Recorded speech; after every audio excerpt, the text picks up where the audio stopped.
From Minneapolis, Minnesota, welcome to Playwright Center's Theater Begins Here.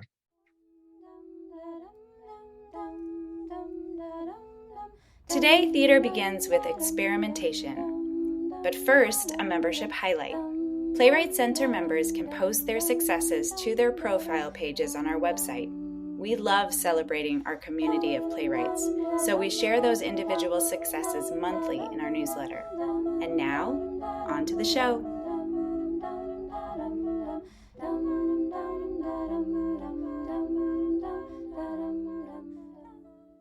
Rachel Jendrzejewski is an experimental playwright who works across the U.S. and internationally, often in collaboration with choreographers, musicians, visual artists, and performance ensembles.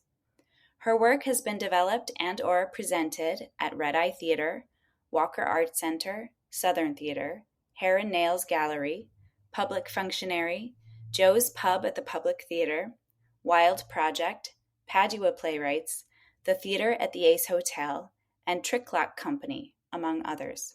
Her texts have been published by Spout Press, Plays in Verse, Padua Playwrights, and, forthcoming in 2024, 53rd State Press. Rachel is deeply grateful to be a 2023-24 McKnight Fellow at Playwright Center, where she has developed new work for more than a decade through a previous Jerome Fellowship, McKnight Fellowship, and 3 core writer residencies. Other honors include residencies with Everwood Farmstead Foundation, University of Minnesota's Institute for Advanced Study and Weissman Arts Museum, and Mass MoCA, as well as grants from the Network of Ensemble Theaters, Dramatists Guild Foundation, PEN America, and Foundation for Contemporary Arts, among others. Rachel is one of 4 co-artistic directors at Red Eye Theater and holds an MFA in playwriting from Brown University. Welcome, Rachel. Hi, thank you. So we like to ask this very sort of simple question at the start, which is, how did you get into theater? Yes. Well, it was a bit of a kind of unexpected path. I was very, very shy as a kid.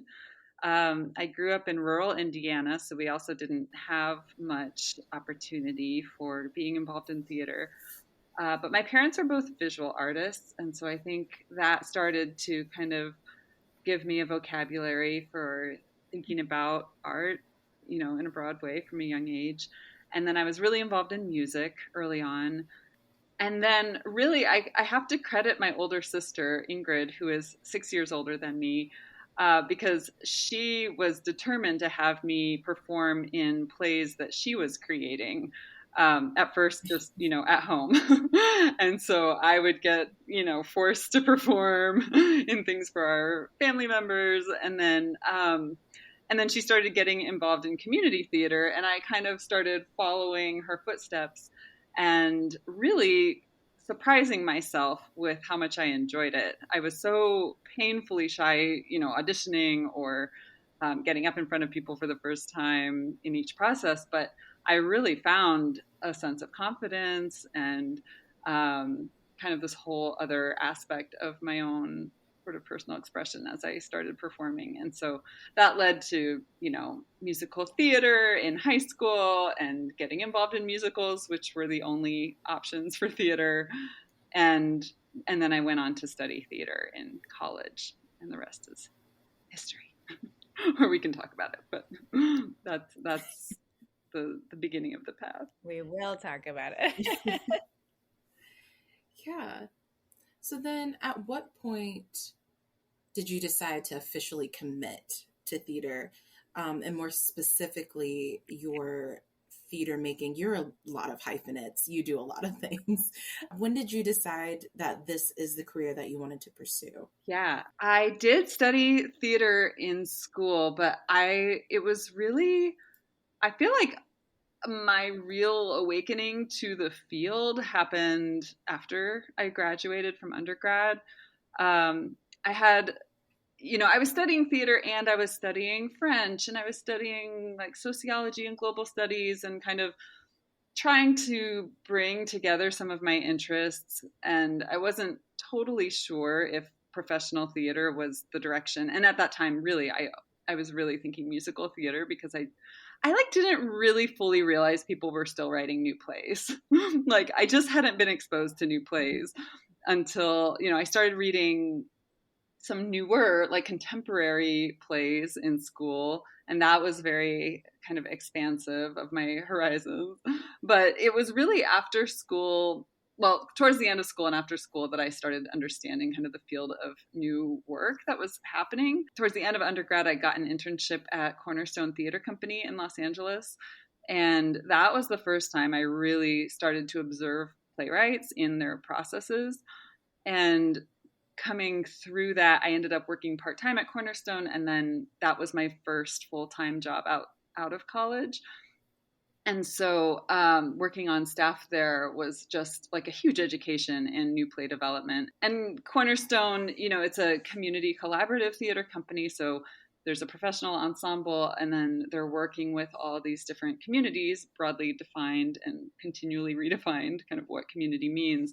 And so I was just in all these exciting situations, kind of meeting all these new people throughout Los Angeles, and watching all these different incredible writers in their very wide-ranging kinds of writing processes, developing new work.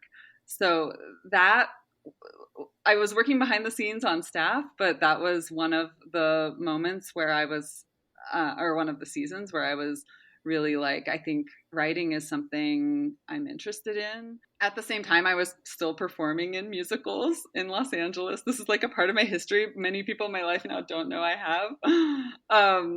I was singing and dancing. In Los Angeles. But then as I started getting interested in writing, I just very serendipitously met Guy Zimmerman from Padua Playwrights, who was getting ready to start a writing workshop with Coleman Huff in the building where I was living. It turned out it was like this amazing coincidence. He's like, I'm about to start this writing workshop. Maybe you want to take it. And I was like, where is it? And he's like, in the 900 building on First Street. And I was like, that's where I live. So I ended up bartering. I kind of took the workshop, and he let me kind of barter some administrative work in lieu of paying for it. So I'd go down and open up the space and get it all ready, and I'd help with marketing and things like that. And then in exchange, I took the workshop. And that was the first time I really focused on my own writing process and kind of figuring out what that meant to me. And I think it's very lucky in a way that was my entry point, because the Padua Playwrights sort of approach to writing is one that really resonates with me. It's very intuitive and kind of allows you to kind of let the weird things out that want to come out, rather than kind of, it's not a school that's telling you how to write, which hopefully all good writing schools are not exactly doing that. They're leaving space for your own unique voice to come through. But I just really loved those workshops, and I have many like beautiful memories of late nights in LA in this studio, kind of writing with this group of people that I had just met, and that's when writing really started to flow for me in a different way, and I realized maybe this was a path that I could be pursuing. Were you all taking that writing into any kind of performance at that time, or was it mostly writing? Yeah, so this is another thing that I appreciate about their approach. It's getting work heard aloud was definitely sort of a priority. And we would do it within the workshop, of course, like just writers reading each other's work, but we would also get in rooms with actors and hear things out loud at various stages of messiness. And my first little short 10-minute play was produced by Padua as part of a festival that was, interestingly, kind of foretelling of the direction I would end up going with my writing, because it was writers paired with visual artists, and we would write like a 10-minute piece in response to a piece of work by that visual artist. And so from the get-go, I was writing kind of in response to a painter, and that was really exciting to me. And then the piece was fully produced in its, small 10-minute form, and that was such a learning process. And so, yeah, that Padua was like my first foray into writing and my first foray into production. and interdisciplinary collaboration. That is so cool. I love that it created that space for you to, as you said, bring out the weird and try something different. Well, we're talking about experimental theater, and I would love to know how you define experimental. Yes, I love this question. Also because I also kind of hate the word experimental, but I use it all the time as shorthand. I am always looking for better language, and I work with Red Eye Theater, which historically has used the word experimental among many other words to kind of try and get at the kind of work that we're thinking about and making. It's got so much baggage. A lot of people find it feels exclusionary, or it's got colonialist implications. There's a lot of problems. But I keep using it in part because when I say experimental, people tend to immediately understand that my work may not have a plot or characters. and that's like stepping stone number one often for having the conversation of what my work is. It's not that it doesn't, sometimes it has those things too, but I think of experimental as less in terms, not an aesthetic, not a category even, but more like to experiment, like the verb to experiment. It's more about process and practice. Like I come at my work usually more as an awareness practice than as I've got something to say and here is how I'm going to say it. Like I often will say to people that I'm asking a question rather than telling a story. And out of the question might come a story. Out of the question might come a million stories. I don't know where it's going usually. And so it feels like an experiment in the sense of I'm going to try something and I don't know what's going to happen. And I hopefully will learn something. Ultimately, I think it's a lot about learning and just paying attention and trying to understand something about life in the process. Yeah, I mean, with your work, which I've seen before in workshop form, it's very emotionally tied. Like I understand the question and I can't always articulate it because it's just a feeling and it's a very visceral response that I have. And then it's like a month or truly like 6 months later, I'm like, okay, now I have the words to understand that. And I just think that, and obviously again, I've seen you, like your approach to it. So when I think about experimental, I think about it in that way too, is that like I have to experiment and also I have to start exploring things within myself and why did that one movement trigger this out of me? So yeah, that was not a question. That was just a statement about you. But now knowing that like you did traditional musical theater, I want to see the archives of this. But having grown up and like being introduced to it in that theater in that way and writing essentially in that way, what kind of pulled you more to the non-traditional? And do you feel, lack of a better way of saying it, do you feel repelled to do the more traditional thing? Oh my gosh, there's so much I could say in response to all of that. First of all, thank you so much for like putting those words to your experience of the work. It's really, that's like the dream that someone would feel that way in response to it. I really love that that's your experience of it. Let's see where to begin.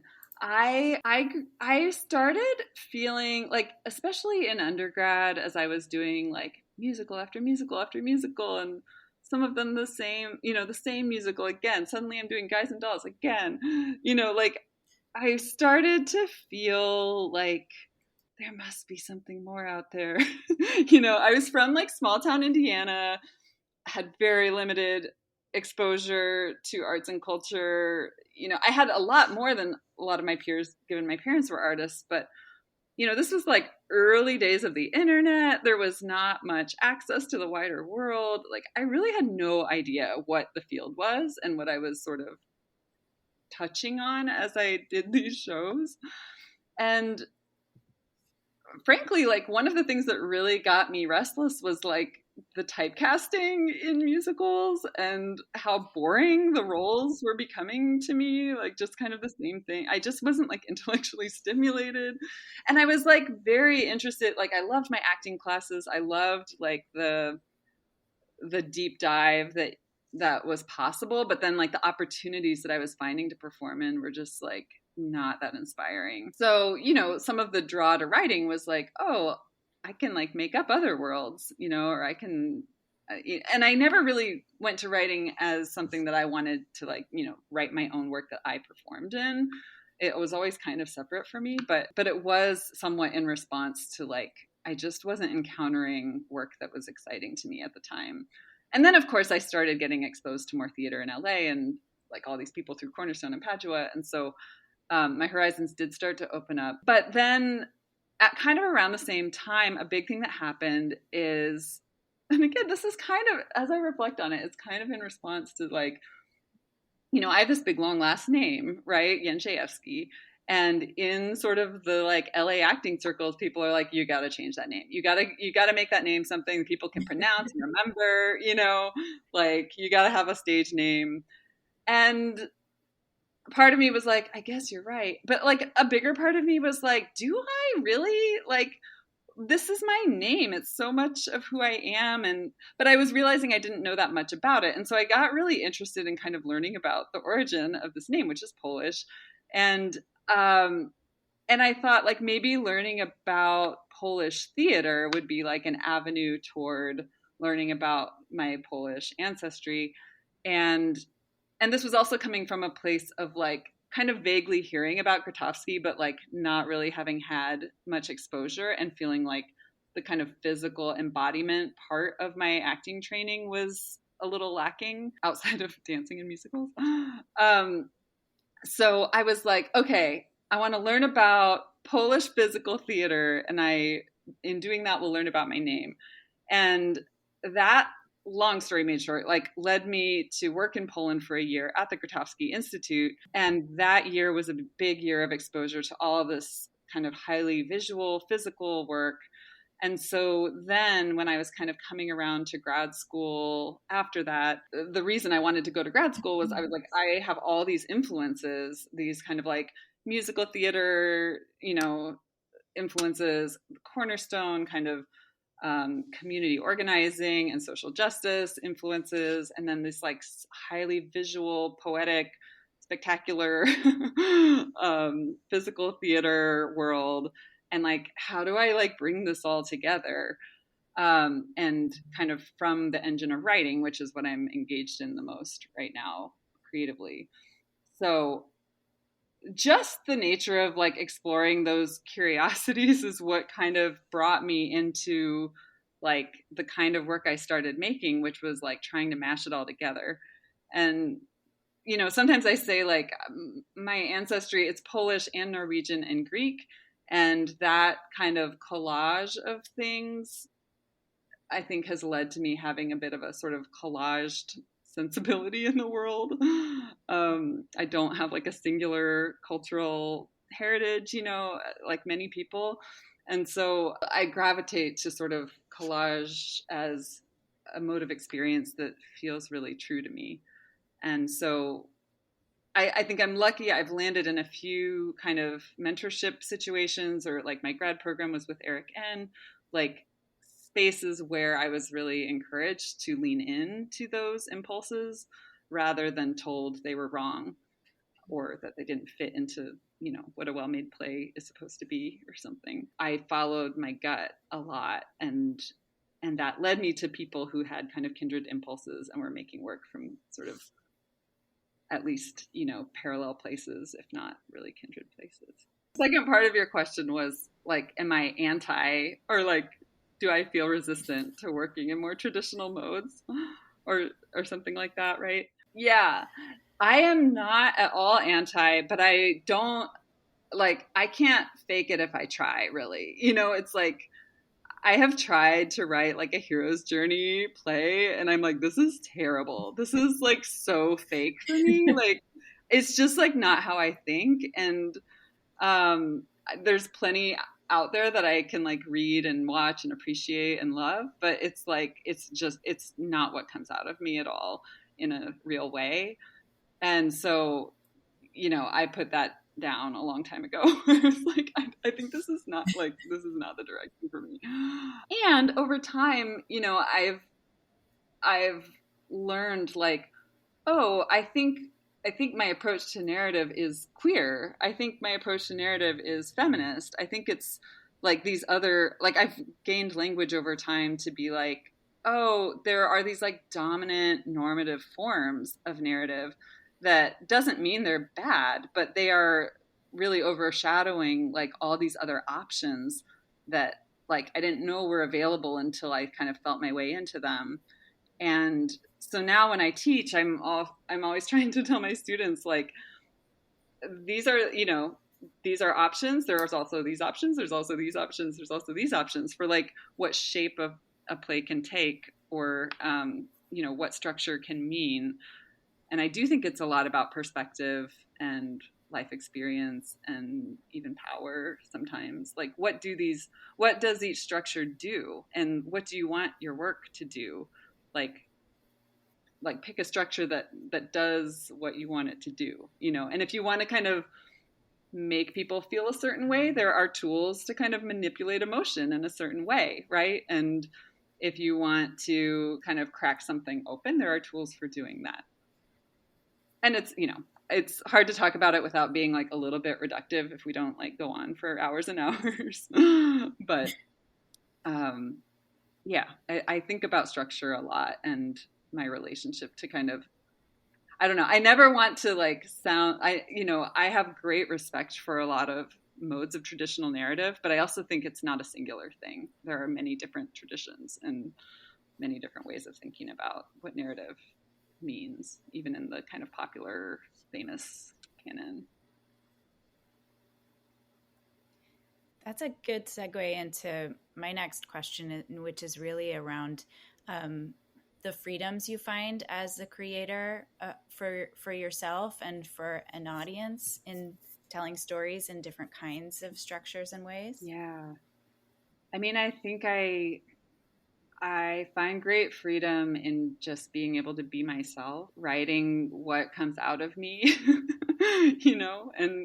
and working in collaboration with people that I love learning from, or that I want to be in community with. I think there's great freedom to be found in like exercising the imagination. And I think I say that a lot as like a reason for working in a quote unquote experimental way is, if nothing else, it's exercise. It exercises the brain. It gets you thinking and breaking habits and kind of imagining what's possible.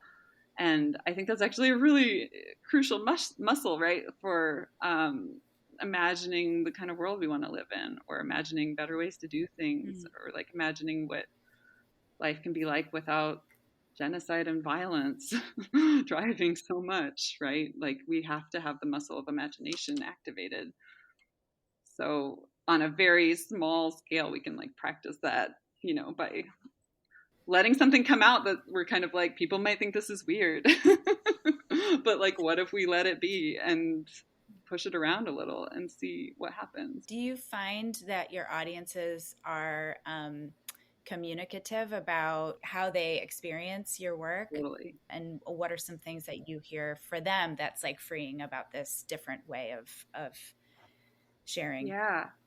Yes. As someone very interested in process, I do share my work at many stages of development typically.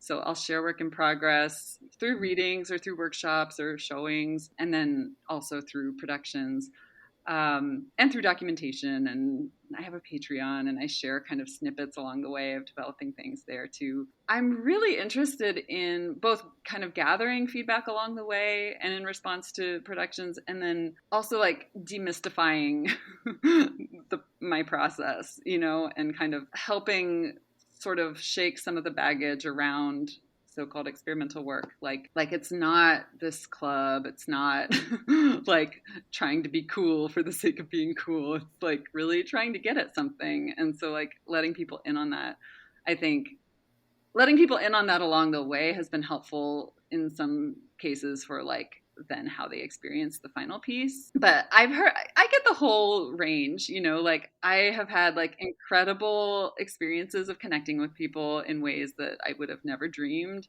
or like people connecting to my work on an emotional level, or projecting things into it, or having experiences of it that I would have never predicted. Like one example is this play I wrote called Meronomy, which is what's going to be published by 53rd State this year. It's 2024 now, this year. That piece initially kind of just came from my own experience of information overload and memory, and feeling like my relationship to memory was a little difficult. Like I don't retain things as well as I would like, and kind of wrestling with that. And I was also reading a lot about memory and reading The Art of Memory by Francis Yates. And so, you know, it was a whole investigation of memory. But for me, it was a very sort of like daily life in the internet age kind of exploration at first. And then I've had people talk to me about like, this feels like it's so much about my experience of being with my parent who has dementia, or this feels so related to my own experience of autism, or, you know, like these other kinds of experiences that are not my own and not what I was writing about, so to speak. But I strive to kind of write with a spaciousness where like those interpretations are also correct, right? Like there's no singular right way to like interpret that play. It has a porousness that allows it to mean different things to different people, or at least that's the hope and the goal. And I've had really beautiful conversations with people about that. And then I absolutely also get the people who are kind of like, I don't get it, and I don't understand, and this is not a play. And I had a workshop reading of a experimental rock opera at the Playwright Center a few years ago, which was basically just like a very rough stumble through of the music. And, you know, I collected written feedback at that. I invited people to kind of write down their experiences of it. And I had one person who was like, this is not a musical. This was horrible. I don't know what this is. And, you know, it's like, yeah, this probably isn't what you came looking for. And that's also fair enough. I like it when we can have the conversation and like talk about it and unpack it a bit. But I've learned to accept like, you know, the things I write are not going to appeal to everybody. And there's nothing anybody can write that will appeal to everyone, right? Like there's always going to be someone who doesn't like something. And so the more I don't try to please everybody, the more true the work tends to be. But I can create access points. I can offer context. I can invite people in different ways. It's never my desire for someone to be like, this piece is trying to trick me. I don't get it. Like, what's it trying to do? You know, it's like, I want to invite people in. But I can go to a football game and I'm going to be totally lost and not really relate to it. And I'm still happy it happens. But it's probably not for me most of the time, you know. So not everything has to be for everyone. As you start to approach writing, which we've kind of talked about earlier, is that you approach things differently depending on what the project is. What are you led by? Is it the big central question? Is it the themes? Is it, well, it's not plot, we know that. Is it a specific character that you have questions about that kind of leads you through that process? Yeah, it really is different from project to project. If I'm sitting down to write, you know, with no commission or collaboration or agenda kind of already in mind, I often do start from just putting the pen to the paper and starting with language and seeing where language takes me. Sometimes it's an image, sometimes it's a feeling, but just kind of like writing into it. I write to process the world a lot, like on a personal level, in addition to my kind of creative practice. So sometimes it just starts with journaling, and then like that becomes sort of automatic writing, which then starts to surface other things. But lately, in recent years especially, there have been, I've had multiple projects in a row that are kind of driven by a subject, which is not how I used to work at all. But I mentioned the experimental rock opera. That was a commission essentially from the Polish government to write a piece about Ignacy Paderewski, this Polish pianist and statesman. And, you know, I do not write historical biopics, really. I do not write musicals, even though I used to perform in them, which now feels like a theme in this conversation.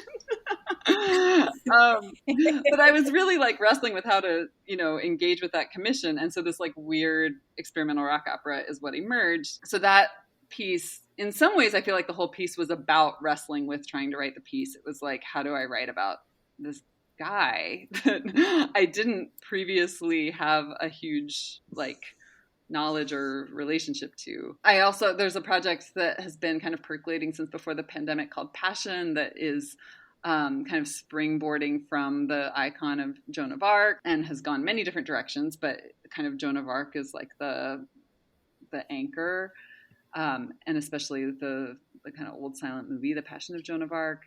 Although that piece is really also very much in response to a space, to the theater at the Ace Hotel, which was an old silent movie palace. So there was a grounding in the kind of physical space of that venue as well. And then like the project I'm working on right now, kind of most immediately with Wax Factory in New York is, it's called Traces, and it's very much based on the life and work of the French artist Sophie Calle. And it's interesting in all of these cases, like I feel like I really wrestle with like coming into a project with a subject that's sort of dictated, because so much of my approach to writing tends to be more open-ended and kind of like seeing what surfaces and following it. But it's cool. It's been really interesting to like push against a subject and see what comes out of that active pushing. It has been really rich and generative. And all of those are collaborations with other people too. So they're all bringing things to the table. So yeah, it really varies from project to project. As a collaborative artist, do you have a timeline when you bring people in? Do you start working with people from the beginning? What is your process in working with collaborators? That is also different from project to project. Although I will say over time, it's been earlier and earlier in the process. So like in my earlier days of writing, I was doing a lot more kind of just writing something alone in my room. And then I would kind of be like, okay, who can I like gather around this? And sometimes I still approach things that way, but almost always, at least in like the last 5+ years, I would say collaborators have come in really early in the process where we're kind of figuring the thing out together, and I'm writing into that conversation on some level. But the kinds of collaborators also vary. It's like sometimes it's a director, sometimes it's performers, sometimes it's a visual artist or a choreographer. It can really depend. How do you both meet your collaborators? How do you find people you want to work with and form those relationships? That's a great question. And people ask me that a lot. Often it has been going to see work, like seeing their work out in the world and being like, I am drawn to this. I love this. I have an art crush on you. Can we have coffee? I have like done a lot of cold emails and phone calls to people where I'm like, I just love your work. Like, do you want to have coffee and talk? But the ways they've actually manifested into collaborations that's often come from having some kind of opportunity with some resources to put behind it to get us together in the room, which is like more about time and space than anything. But, you know, there's often a lot of desire, like we all have the desire to work together, but it's like, how do we actually prioritize that in the scheme of everything else in life? Or like, we got to pay the bills or whatever. So, I mean, Playwright Center workshops have been instrumental in that realm. Like my collaboration with Supergroup, which started when I was here as a Jerome Fellow in 2011. I knew the members of supergroups socially, but I had never seen their work until I moved to Minneapolis. And I saw their work and I was like, I really want to work with them, but I don't know if they'll want to work with me. It feels a little like weird datey, kind of like, how do we, I don't want to like ruin the friendship, if it doesn't work out. So I had this workshop, right? And I was like, oh, can I use the workshop resources to just get in a room with supergroup and like test the waters for a few days and pay everyone so that they can make it happen in their lives. But we don't have, there can be no strings attached. It can just be like, we'll try it out and see how it goes. And it can be this finite thing. And we did that. And then we ended up working together for years. We made 2 major projects together. We published a book together. And that has happened a few times with Playwright Center workshops specifically, where I've been able to kind of get to know someone through that setting, and then we decide to keep working together. Or in some cases we don't, but it was still a great experience, but we kind of came away being like, cool, we don't have anything else to do. That can also happen. I love the idea of an art crush. I feel like I need more people to do that in the world. It's just like, I have an art crush on you. I don't know what to do with this. Yeah. Let's collaborate. That's like the new pickup line. Yeah. Yes. And it really, you just have to go see the work, right? And if you feel something, if you're drawn to it, it's like, why not just let them know?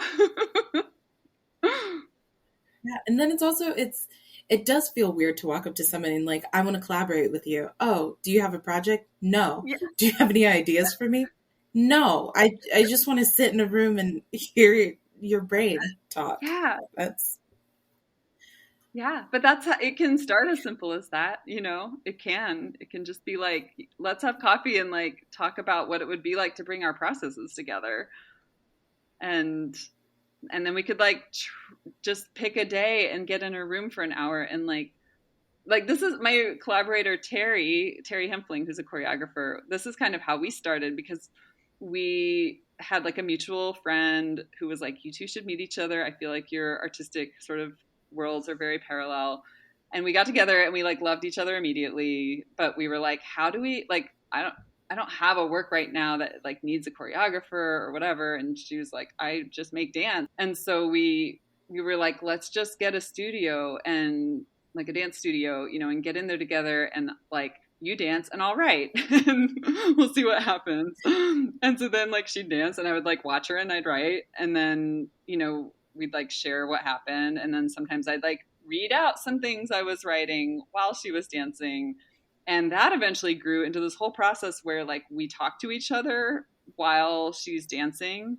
And sometimes I like simultaneously write and then talk with her at the same time. Like we got really into these like multitasking processes together. It just like grew into a whole body of work. But it just started with that kind of really basic curiosity of like, how do we do something? How do we do this together? I love that, because it's in some ways it's so unstructured and you're not guaranteed it's going to work, but leading with curiosity, as you're saying. Yeah. That's amazing. I love that. Yeah. And sometimes it can take years, like I met the folks from Wax Factory like a long time ago through kind of a mutual friend. And we were like, oh, it would be so cool to work together one day. And then it was like, we didn't talk for several years. And then there was the Playwright Center and Network of Ensemble Theaters grant opportunity, where we were both kind of like, I was interested in applying as a playwright and they were interested in applying as an ensemble. And we saw each other kind of on the list that gets sent out of eligible folks, and both reached out to each other at the same time and were like, hey, maybe this is the moment. Like, what you got? And they were like, oh, we're starting this new project that could use a writer. It's based on Sophie Calle. And I'm like, I love Sophie Calle. And then, then we're off to the races. But the seed of that relationship was planted, many years in advance, and nothing happened between that initial meeting and then that mutual email years later. All relationships take time. Yeah. but they start with an art crush. Yes. So then for people that are looking to step away from the traditional theater art form,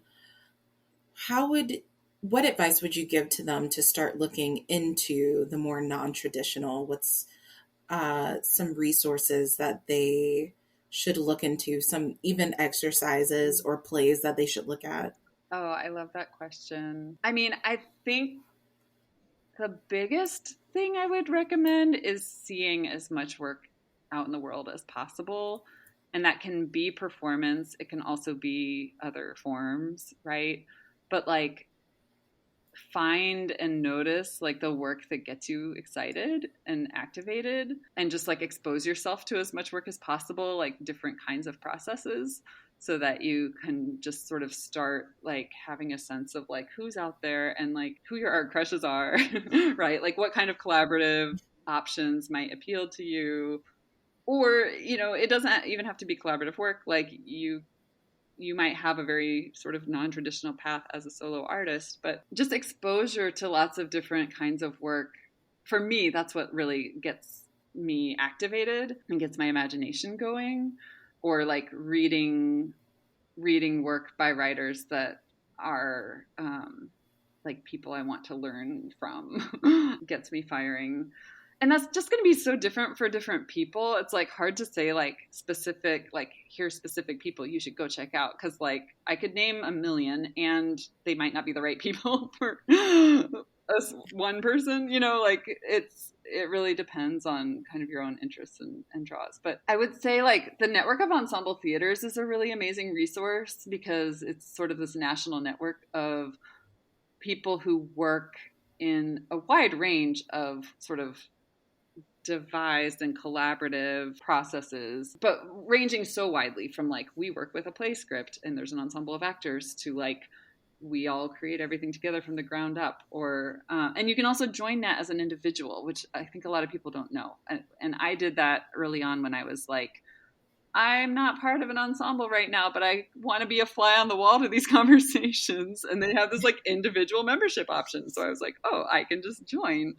And I learned about a lot of groups across the country that way. I think the other thing is just like trying stuff, like let the things come out in your writing, like sit down to write and let it be open-ended. Like, don't feel like you have to like make an outline and know what the thing is. Like, just start writing and see what starts to come out and like what starts to bubble up, and then what happens when you kind of start pushing that around, or like laying it against other things, or layering it with some music, and try like 3 different kinds of really different music, and just see what starts to happen. It's playing, which like we talk about theater as play and playwriting as play. Like, allow yourself to play, I think, is often just the most basic starting point. And, I am remembering, I actually wrote a piece for the Playwright Center a few years ago called Carving Out Your Own Path that might still be on the website somewhere, which is a little... It is. Yes. It's on this subject, though it's a little more practical. It's like, how do you, pay your bills as someone doing this kind of work? Which is a whole other topic of conversation. Also helpful. Yeah. But it does include some specific resources around like finding your people and playing in your writing. This is such wonderful advice, because it feels accessible no matter who you are or where you are in your process, if you're a curious person. Yes.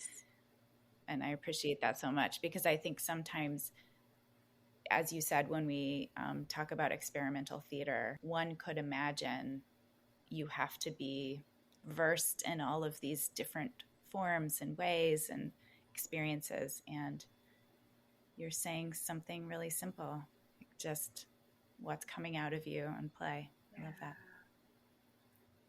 I don't think it has to be anything more than that, Well, we are at Alayna's favorite time of the conversation, where we ask you where theater begins for you. Before this conversation, I was going to say theater begins with paying attention, because I was thinking so much about awareness practice as sort of the engine for why I write. But after talking with you all, I'm like, theater also begins with art crushes. Mm-hmm. Yeah, it sounds like it. It really does. I'm going to keep an eye out. I'm going to pay more attention to my art crushes from here on out. Maybe I'll name more of those along the way. Like now I'm like, that's a whole new section. Podcast interviews. It's like, name all your art crushes. That would be so fun. Well, and then you said the thing after that about, let's talk about how we could bring our processes together. Yes. That's the best art crush pickup line. Uh-huh. You just get in a room together and see what happens. Yeah. I'm into it. This is a new dating scheme.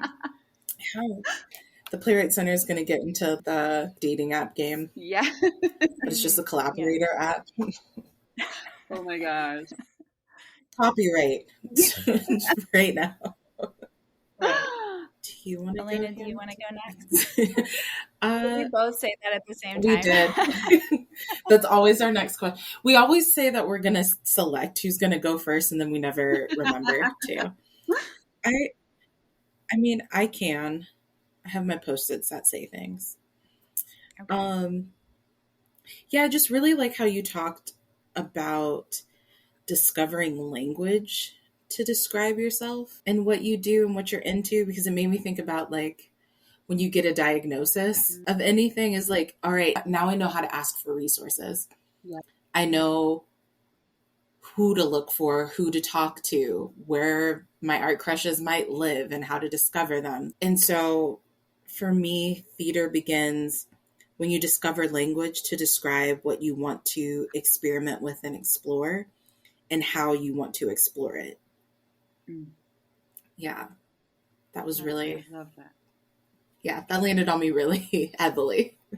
Well, mine is less serious, but I don't think we can end this conversation without tying this back in, which is that, theater begins when you have the moment where you say to yourself, there's got to be more than musical theater. Oh my gosh. With full love for the musical theater world, I feel a little mean now, but also I think a lot of people will understand. But also I still love it on some level. I do. But musical theater is also starting to shift. Yeah, there's starting to be more experimental things that are happening in musical theater. That's true. That's true. The landscape is very different now from the 80s and 90s when I was Thank goodness. That's the addendum when you say there's got to be more than musical theater of the 80s and 90s.